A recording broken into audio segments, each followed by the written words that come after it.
So, as a warning, this video might upset some people as well. But again, on this channel, and in terms of my values, I think it's important to consider all of the information and to look at things objectively and to get to the truth of things. So, in the firestorm created by the revealing of number 45's tax records, another discussion came up, and that was that of bankruptcy. So I'm going to talk a little bit about that in this video.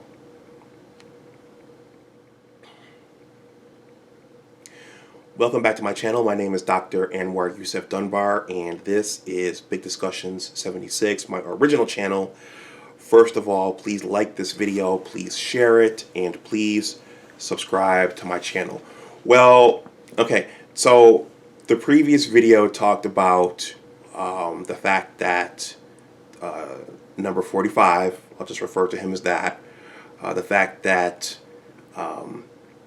the amounts that were reported that he paid in taxes, that infuriated a lot of people, especially in my Facebook network.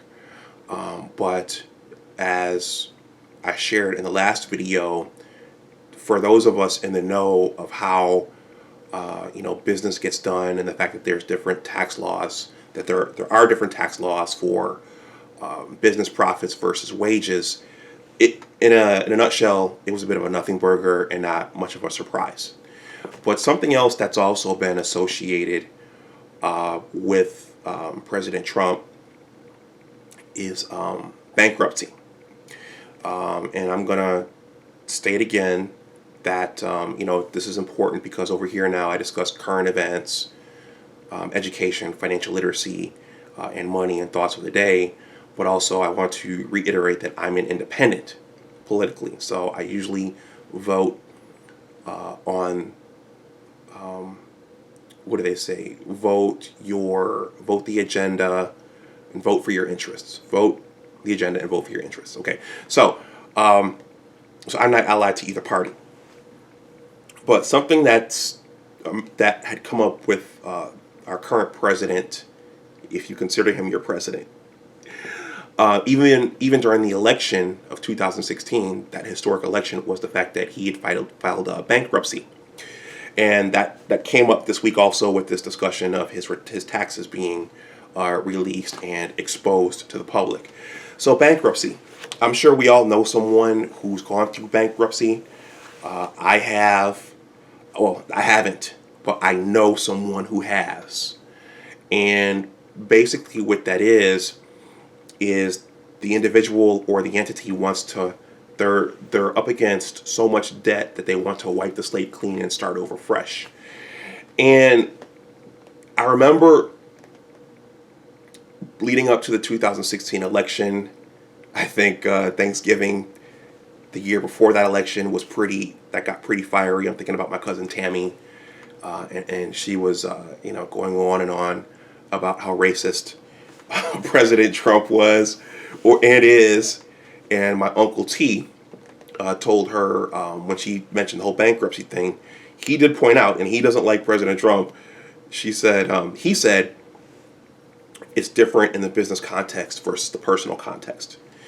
And so I recently thought of something else as this whole thing was going through the news cycle this week. And I thought about a book that I presented on this channel back in the spring when I was talking about Senator Elizabeth Warren's promise to relieve all school debt.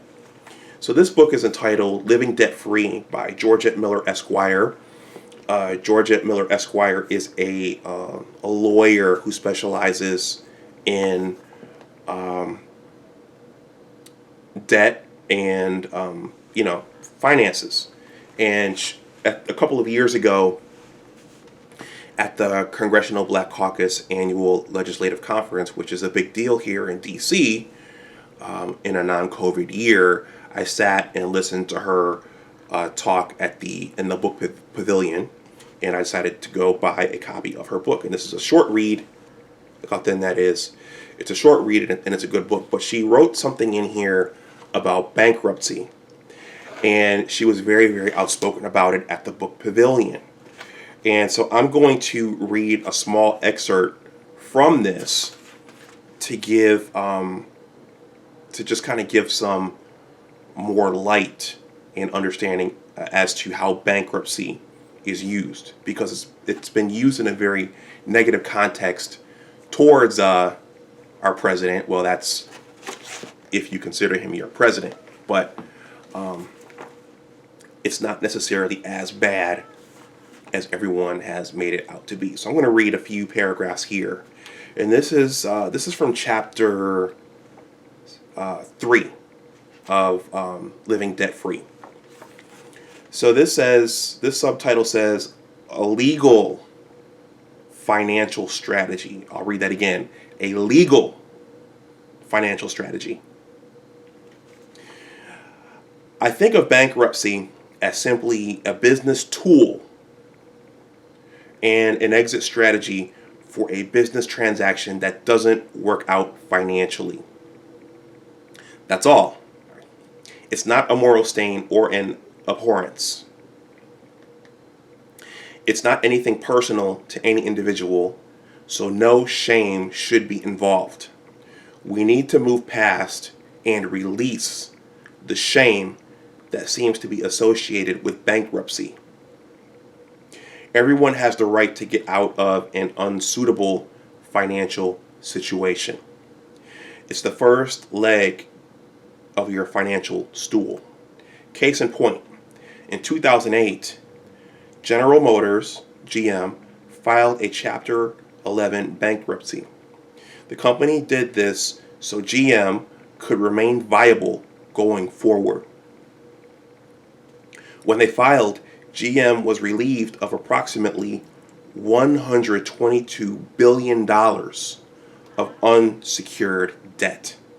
In other words, the company legally discharged $122 billion of what could be described as the equivalent of credit card debt. They moved on, became more viable, and today, in 2012, GM is the largest manufacturer in the world.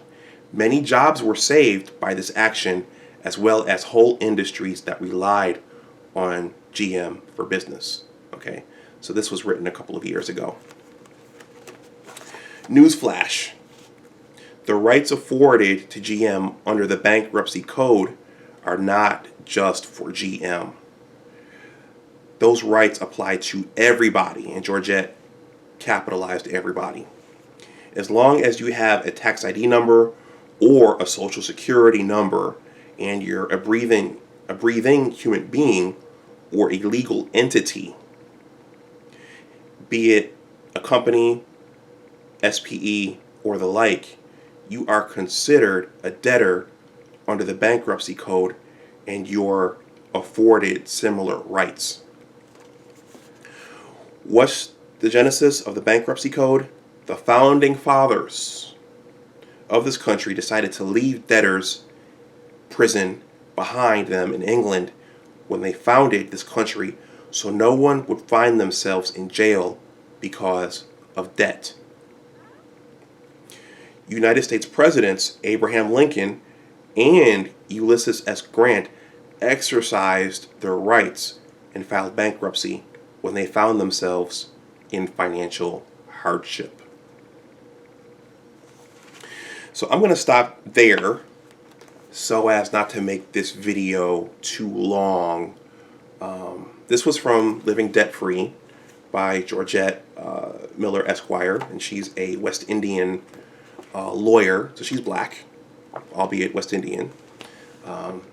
For many people, that's an important distinction culturally. But she was very adamant about using bankruptcy as a way to get your personal finances in order.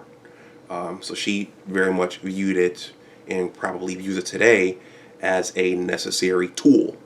So I just wanted to shoot this short video on that because this is something that also came up in the storm that ensued from number 45's tax records being released.